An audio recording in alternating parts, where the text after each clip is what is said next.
Here's how that magic works. It translates this line of code within the ASPX file, which uses an ASP.NET label control.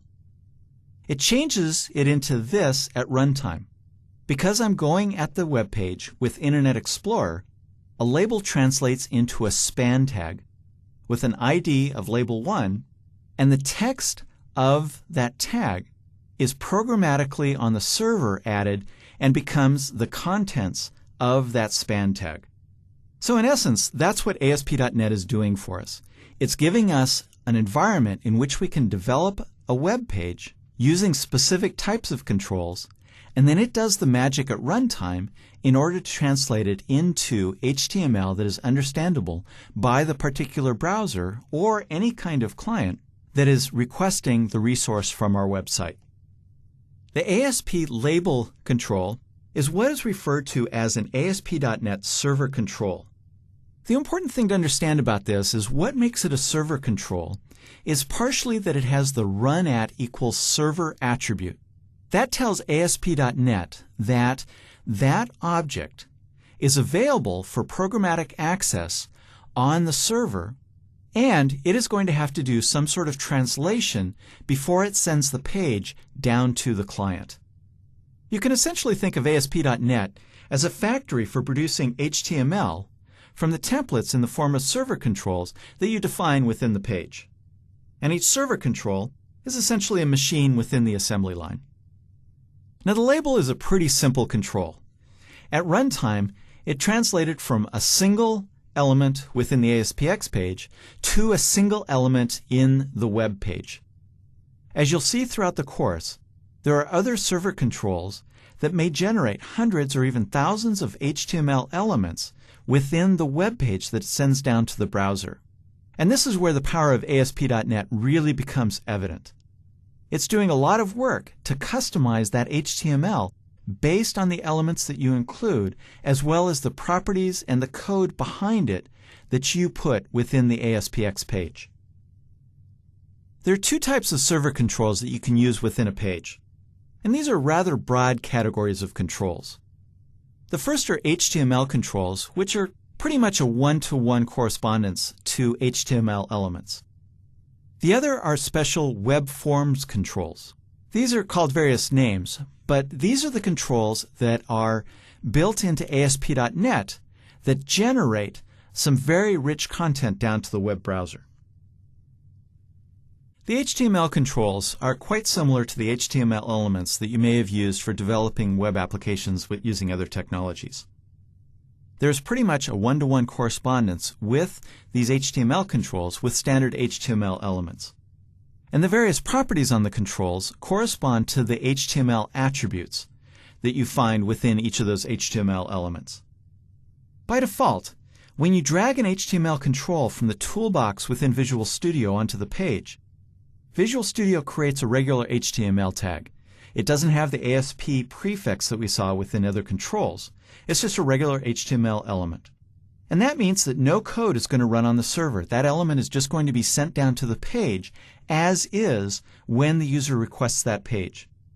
Now you can also add the run at equals server attribute to the tag for the control. And then, if you have that run at attribute, you can write code that executes on the server that modifies that control before it is actually sent down to the browser. It's extremely important to understand that code running on the server can set properties for the control or handle its events only when that tag, the run at tag, is present on the control. So let's see how this works. In this example, we're going to explore the differences between regular HTML controls and HTML server controls. So the first thing I'm going to do is right-click on the project name here and select Add New Item, because I want to add a new web form to this project. That opens up the Add New Item dialog box. I want to select a web form. I'll accept the default name of Default2, as well as my language Visual C#. I'll click Add. And now we have a new web form that's part of this project. I can also rename the file within Solution Explorer. So I'll come up, single click it one more time, and select the file name, and enter a new name. The nice thing about renaming it within Solution Explorer is that Visual Studio takes care of not only renaming the file itself, but also changing the name wherever it's necessary within the application. Now I'll come over to the toolbox. And in this case, I don't want the standard ASP.NET controls. What I want are the HTML controls. Now, by the way, these may appear in a different order within your toolbox. As you add different third-party products, different Microsoft extensions to Visual Studio and the .NET framework, you may have additional categories and they may get reordered. And you can also drag them into different orders. So just look around if you don't immediately see the HTML section. So in this case, I want to add a button to the form. So I'll go ahead and drag the input control to the form, put it within the div tags, and notice that by default, Visual Studio does not add the run@server attribute. This is an HTML control. You can add it if you want it, but Visual Studio doesn't do that for you. Now let's go over into the design view, and I'll double click on the button, and notice that where it takes me is back into source view. It's added a script block within the page in order to add client-side JavaScript that will run when the user clicks on that button. So Visual Studio is smart enough to see that it doesn't have the run@, so it can't add server-side code, and instead sets it up for you to write whatever kind of client-side JavaScript that you want. Web server controls that appear by default in all of the other categories within the Visual Studio toolbox are distinguished by two characteristics. One is that they have the ASP: prefix. So every web server control that's built into ASP.NET starts with that prefix. And then the other one, because they have to interact with code that runs on the server, have the run@server attribute. The HTML controls, they end up generating standard HTML. But unlike the HTML controls, very often the ASP.NET web server controls will generate a lot of HTML. There's some very complex controls, particularly the grid type controls, that based on the data that is contained within the grid, may have many hundreds or thousands of HTML elements that are generated for the page. But what really sets the web server controls apart from the HTML controls is that they are inherently .NET Framework objects. And because they're objects, they have a variety of custom properties, events, and methods that you can program against in order to customize the HTML that is generated at runtime. Remember that the HTML that is generated can be customized by ASP.NET for the particular conditions under which the page is being requested, including the specific browser that the user is using in order to access the page. The HTML for Internet Explorer may be completely different from the HTML that is generated for Firefox or Safari. This gives you a lot of power and flexibility when you're building ASP.NET pages, because ASP.NET takes care of all the dirty details of generating the actual HTML code. So the bottom line is that ASP.NET can modify the HTML that is generated when the page is built to be sent to the browser based on the browser itself and other conditions under which it's running. Any kind of programmatic conditions that make a difference for how the page should be generated. Now, if you can't find a server control that does what you need, you can also build your own custom controls. We'll talk about this in other parts of the course. But the idea here is that all of the infrastructure that Microsoft used to create the label control, the various grid controls, text boxes, and so forth, all of that infrastructure is available as part of the .NET Framework, and you can use that same infrastructure to create your own controls. And that's certainly one of the most powerful techniques that you can use to customize a web page for how you need it. So in general, you're going to want to use the web server controls for pretty much all of your new ASP.NET development. There might be the occasional need where it just makes a little bit of sense to drop in some HTML and modify it slightly on the server. But for the most part, you're going to want to use web server controls. But you can use the HTML controls for backward compatibility. So if you have a page that you need to migrate quickly forward, you don't want to take the time to rebuild it from the ground up, then you can use the HTML controls and the migration will be a little bit simpler. But the downside of doing that is that you won't have the full benefit of all of the support that web server controls have for integration with your language and with the .NET framework. So in the early part of this section, you saw an example of a classic ASP application that retrieved product data from the Northwind database. Let's go ahead and rebuild that page and take a look at a version, first using HTML controls, and then using web server controls. I've opened in Visual Studio the products-html.aspx page. So this is the version of the sample page that reads the Northwind database, but implemented as a ASP.NET page. So first off, you can tell that it's ASP.NET because we have a different extension. It's ASPX. But the thing is this page achieves the same results using a very different technique. First of all, notice the body of the page. We have a standard body and so forth, but all we have within the page itself is the HTML. We've got a form element, we've got a select element and an input element and so forth. These are HTML elements, but they all have the run@=server attribute there. So that's going to enable us to access these controls programmatically at runtime from server-side code. But otherwise, all of the HTML is pretty plain vanilla. Nothing special about this page whatsoever. All of the work to retrieve data from the database and fill the list and the table on the page occurs in code within this page's code behind file. Now the way that ASP.NET links this page with the code behind file is in the page attribute. So that's the attribute that you'll find at the top of all ASP.NET pages. And it has this code file attribute that gives the name of that code behind file.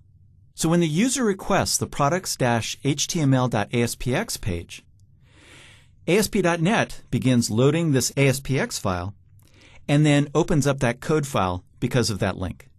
So let's take a look at that code file. The easiest way to get to it is just right-click on the designer and select View in Code. You can also go over to Solution Explorer and open it directly from there.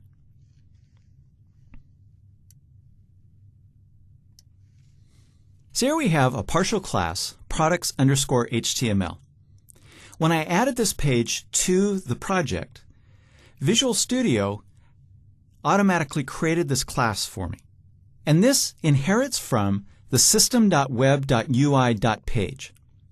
Remember, that's the object that implements most of the functionality that is required to generate a web page in ASP.NET. When a user requests this page from the server, ASP.NET loads this file and begins evaluating the structure of the page as well as the code and firing off various events. We'll talk about some of the events that fire in various parts of the course, but one of the most important one is the page load event procedure.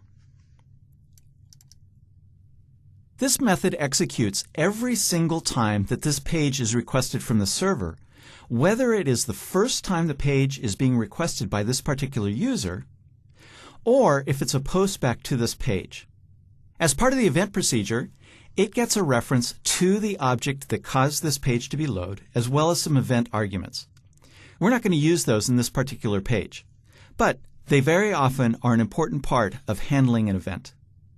The event procedure receives a couple of parameters, a sender object and event arguments. This particular method does not use those parameters, but they provide some information about what caused an event to fire, as well as some additional information that ASP.NET may need to send along as part of raising the event. In most real web pages that you develop, you're likely to have a number of different methods that implement different pieces of functionality of a page. In this particular very simple example, all of the code that executes is within this page load event procedure. We just don't need to break it down in any other way.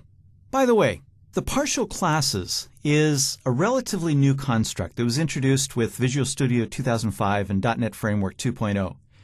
What it allows you to do is define a single class, but break up the definition of the class into multiple code files. The way that ASP.NET is using this is it puts all of the definitions and all of the stuff that you create through the designer into a partial class file, leaving this partial class available for just your custom code. When you compile the application, the compiler takes care of combining the classes into one class, and so ultimately there is a single products_HTML class that provides the functionality behind this page. Now in this particular page, the primary task of page load is to use ADO.NET objects in order to retrieve data from the Northwind database on SQL Server Express, and to use that data to populate the HTML server controls on the page.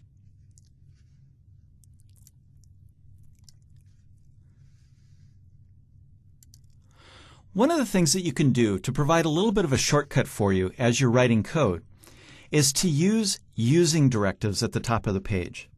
These are not executable lines of code, but it's actually a convenience. What it does is by specifying that you're using, for example, the system.data namespace, you don't have to type as much code, because one of the objects that we're going to be using is the SQL connection object. And that is part of the system.data namespace, but it's actually part of the system.data.SQL client namespace. And namespaces are basically just containers for different objects within the .NET framework. And all this is a convenience for typing. What it allows is, because the SQL command object is within that namespace, and I've told ASP.NET that I'm using that SQL client namespace, I only need to type out SQL command instead of system.data.SQL client.SQL command. If I didn't include the using statement, I would have to type out that full string every single time I reference this object. So it's just a convenience for typing. So let's get into the ADO.NET code. The first thing I have is an overload of the using keyword.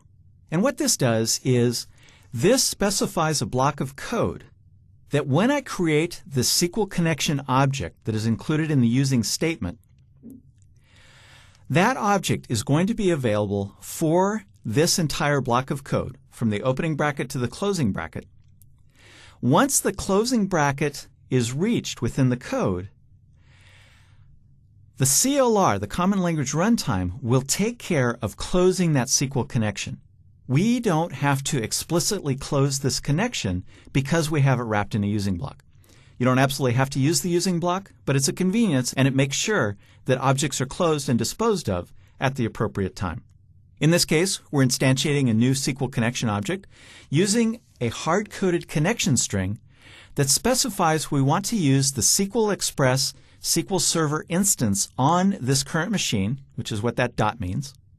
We want to use the Northwind database, and we want to use integrated security, which means that we're going to access the database using the credentials under which this application is executing. So that defines that connection.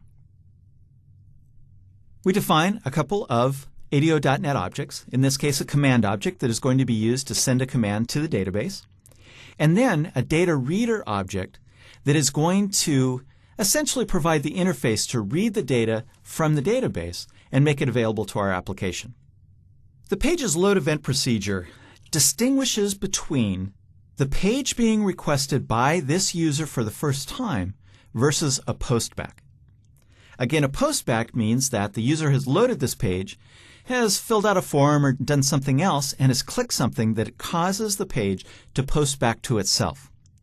We can do different things based on whether or not it's a postback. In this particular case, the page includes a drop-down list of the product categories.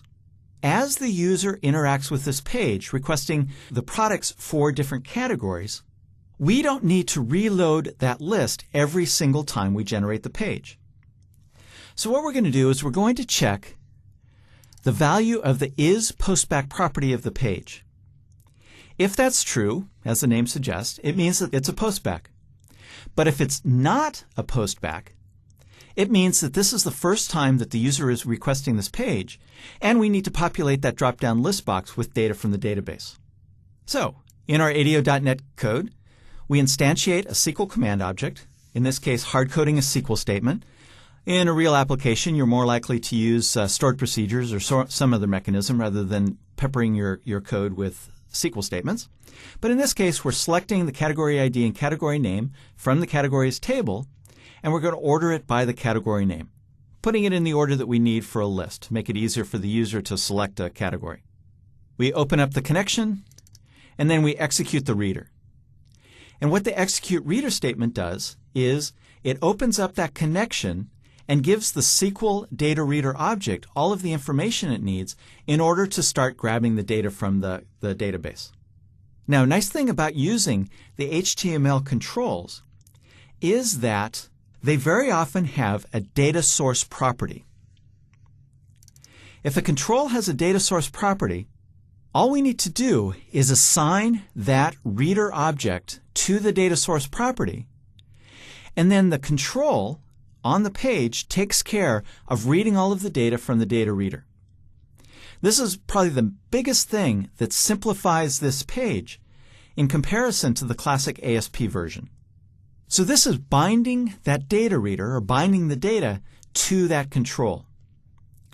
As part of that, we can also specify the data text field to identify which of the fields within that data reader are used to display within the list, what the user is going to see.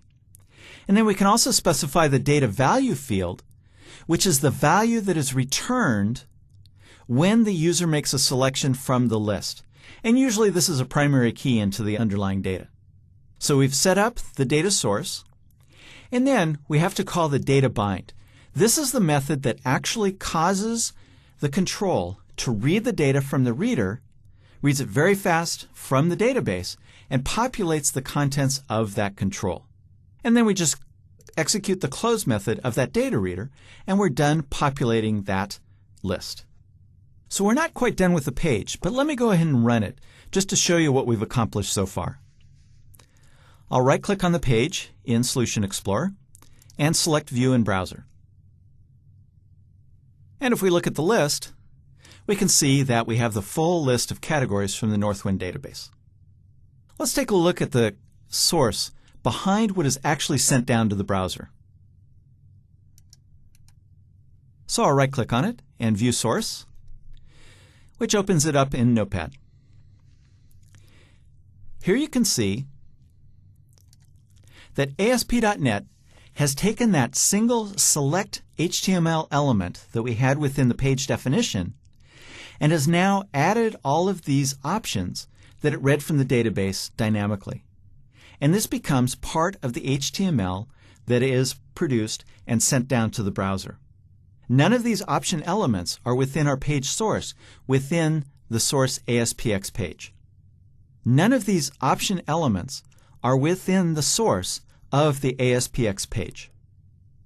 The other thing to look at is that we have this hidden view state control. This contains a rather large value that is hidden from the user but contains information about the page. When we populated the select element with all of those categories were added to the view state. And this is passed to the browser but not seen by the user. So what's the purpose of that? Well, what that does is that saves us from having to regenerate the list of categories every time the user views this page. If we didn't save that information someplace, then every time the page loads, whether it was a postback or a fresh page or whatever, then every time the page loads, whether it's a postback or the first time the user requests it, we would have to regenerate that from the database. That's not a good thing. If the user is using this page a lot, that would be a lot of hits to a database. And if the database server is heavily used, that could seriously affect performance. So the rather cryptic contents of the value is actually a base64 encoded representation of all of the state data that needs to be saved for this particular page, specifically for all of the controls that have their enable view state property set to true. If that property is set to true, then the control knows that it needs to save its state to that view state. And then during a postback, ASP.NET can use that same viewState data to reconstruct the state of the page. Any data that the user had previously saved, ASP.NET now has access to. So this is one of the ways that ASP.NET performs its magic of saving state of a page, even as a user posts back repeatedly. So let me shut down this page, and let's take a look at the rest of this code.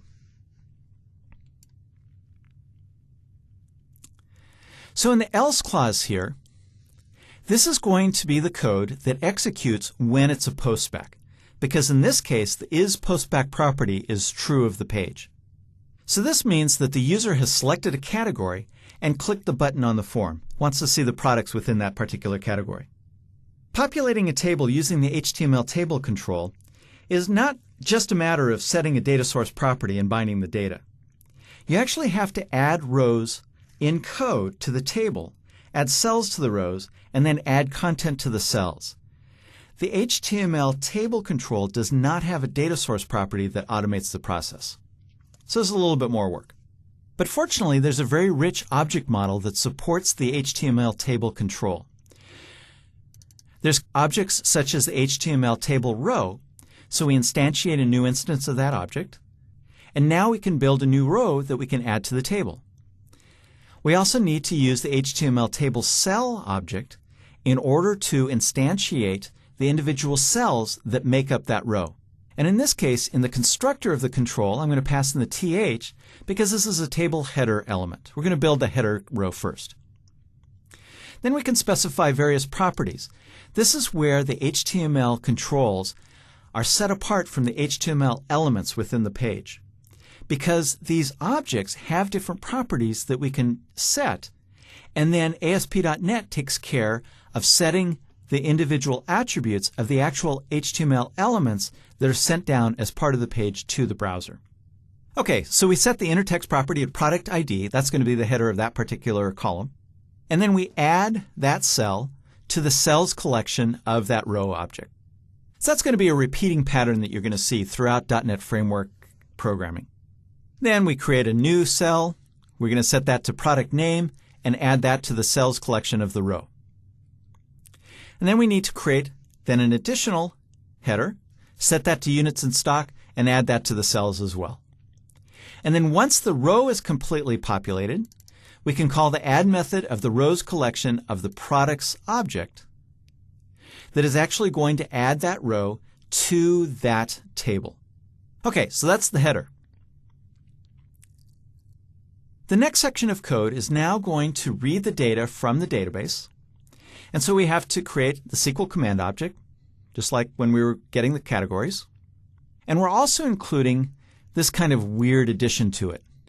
In this particular case, what we're needing to do is set the category ID within the where clause, because we only want the products for the particular category that the user has selected. Now, when the user selects a category from that list, we can read the value property of the control in order to get the category ID.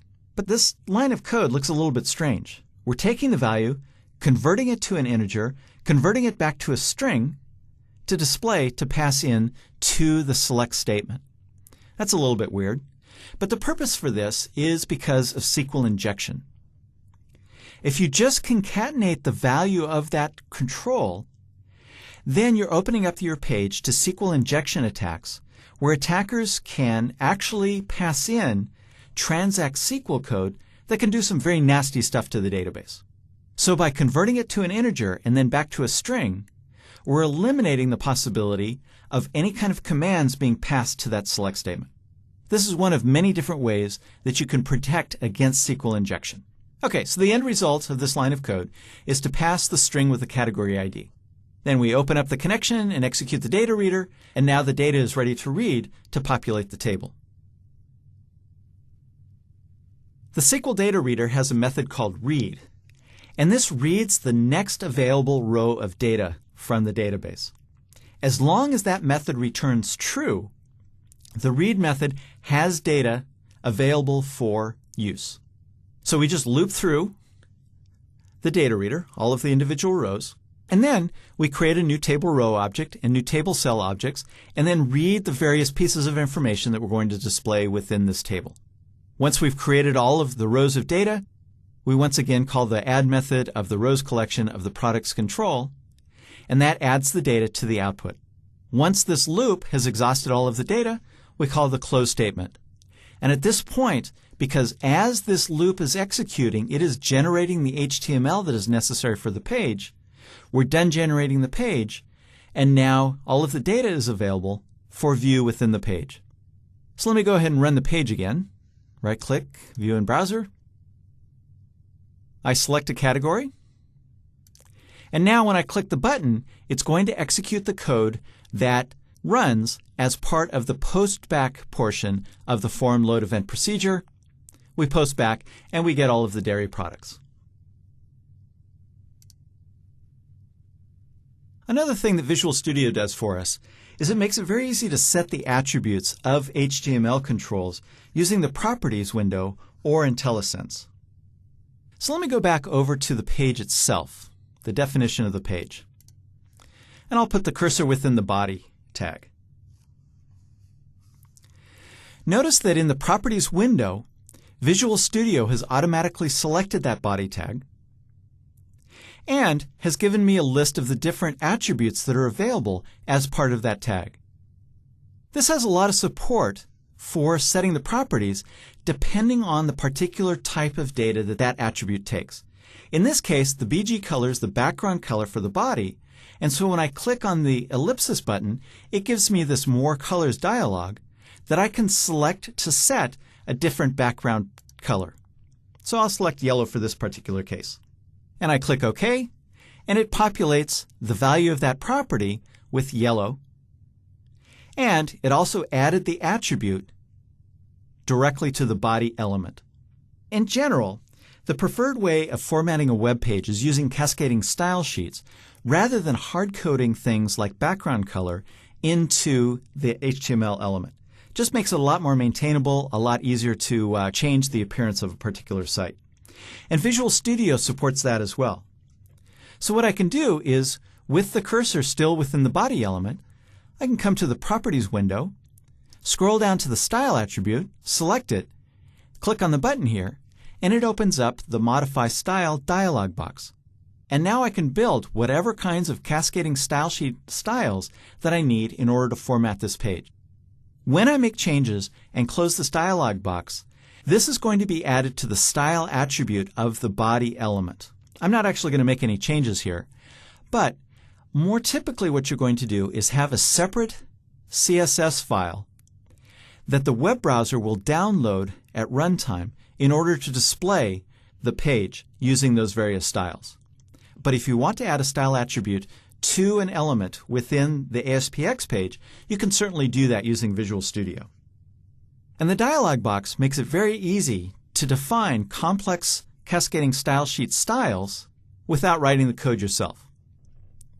But if you wanted to, you could come up to the body tag and just directly add the style attribute as well. So you can see that you have IntelliSense, and it has full support for just writing and typing out your own styles. So let me get rid of that. I'll save the changes to the page and view it again. And notice that now the page has a different appearance because we changed the attribute of that body element. The sample application for this chapter also has an example of a page using the web server controls, or the ASP.NET server controls. This is where you can really start to get a feel of how much work ASP.NET can do for you. And in fact, this example of the page is much closer to how you'll typically write pages within ASP.NET. It's much simpler. It's taking full advantage of all of the features within ASP.NET. Here's the source code for the ASPX page using web server controls. Notice first of all that all of the controls on the page, at least the ones that I'm going to interact with dynamically in code, have this ASP prefix. So that indicates that they're ASP.NET Web Server Controls. The nice thing about this is that the ASP.NET Web Server Controls have a full array of properties, events, and methods that go way beyond those that are available for the HTML controls. One of the most interesting differences between this and the previous version of the page is that we're using a grid view control. This is one of many complex controls that are available as part of ASP.NET. We're using this instead of the HTML table control. Ultimately, the grid view control spews out the HTML for a table, but we don't need to do nearly as much work to get that to happen, as you'll see when we start looking at the code. So the grid view control is very full-featured. This example barely scratches the surface of everything that's available within it, but elsewhere in the course you'll see a lot more about the grid view control. Like many web controls, the grid view is object-based, so it has various properties that you can specify to customize the grid, including many that are quite deep. It's quite a hierarchy of properties, which are essentially properties of properties of properties of the grid view control. Let me go over to the code behind this. And you can see right off the bat an example of that. So we have the grid products that has a header style, that has a font property, that has a bold property that we can set to true. So it's very easy to configure these properties in code. And of course, it's fully supported by IntelliSense. If I go back over to the page, you can also do the same sort of thing within the attribute of the grid view control, but instead of being separated by dots, the name is separated by hyphens. It's just an HTML thing. So I have a lot of different options in how I set properties and attributes of that server control. Unlike the HTML table control, the grid view control is easy to fill with data. It'll automatically create columns for the table to match the columns in your data, and it creates headings that match the field names in the data. So let's go over to the code behind here again.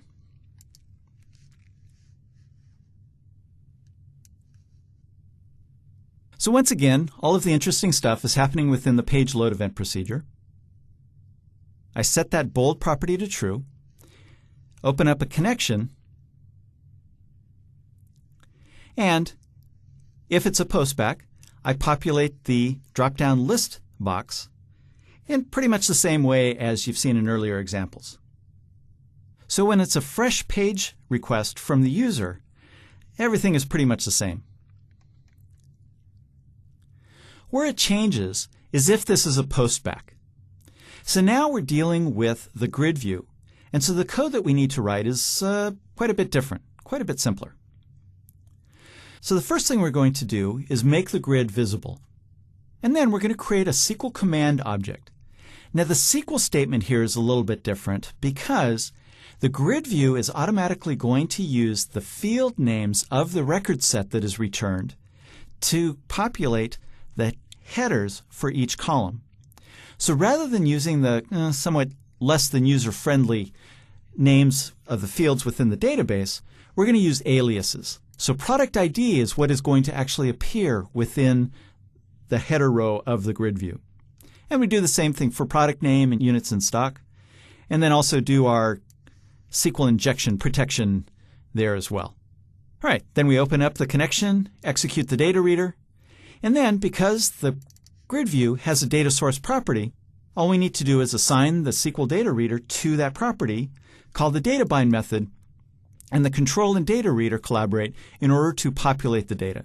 We don't need to create individual rows. We don't need to worry about any of that whatsoever. So the same task that took a couple dozen lines of code using the HTML table element takes really just a couple lines of code when using the grid view. So the result is the same task that took something like a couple dozen lines of code when using the HTML table control takes just a couple lines of code using the grid view control. That's really not bad for productivity. All right, but we can do better. So in the page that we've developed so far, the user has had to select a category and then press a button in order to get the list of products. That's an okay user interface, but we can do a lot better. What if we want to allow the user to just select a category and the page automatically posts back and gets the data? That's saving a mouse click for the user, And in complex web pages, that can really add up and amount to a significant savings of making the page as simple as possible. So let's take a look at a page that does that. I'll go ahead and run it first. Notice that we no longer have a button, and as soon as I make a selection from here, it posts back and grabs, in this case, the meat and poultry products within the Northwind database. There's really only two differences between this page and the previous example. First is there's no button control. We don't need one, so there's none on the page.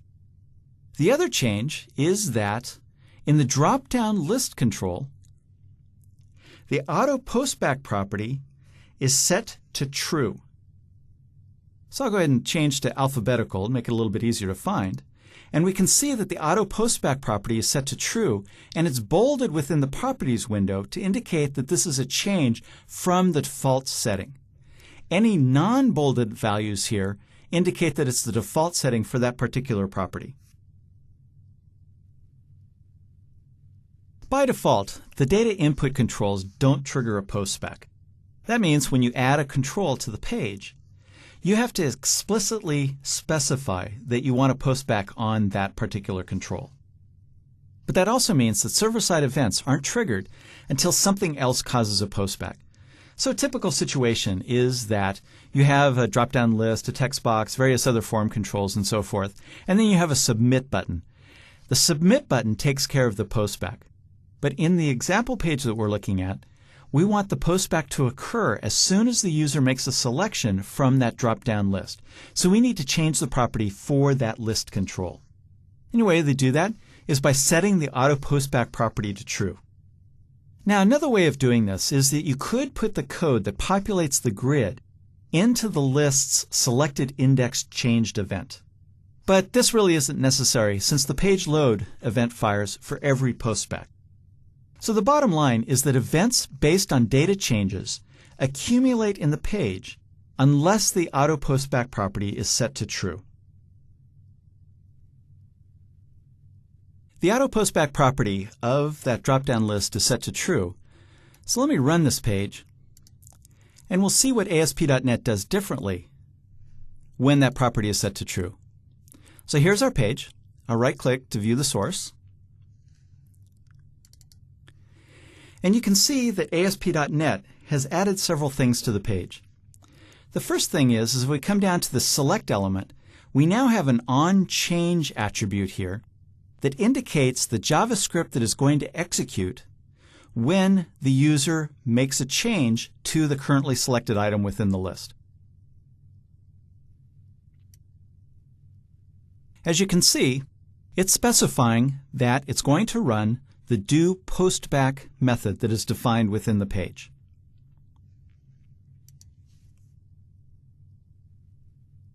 Another thing that it did is it defined a few more hidden elements here.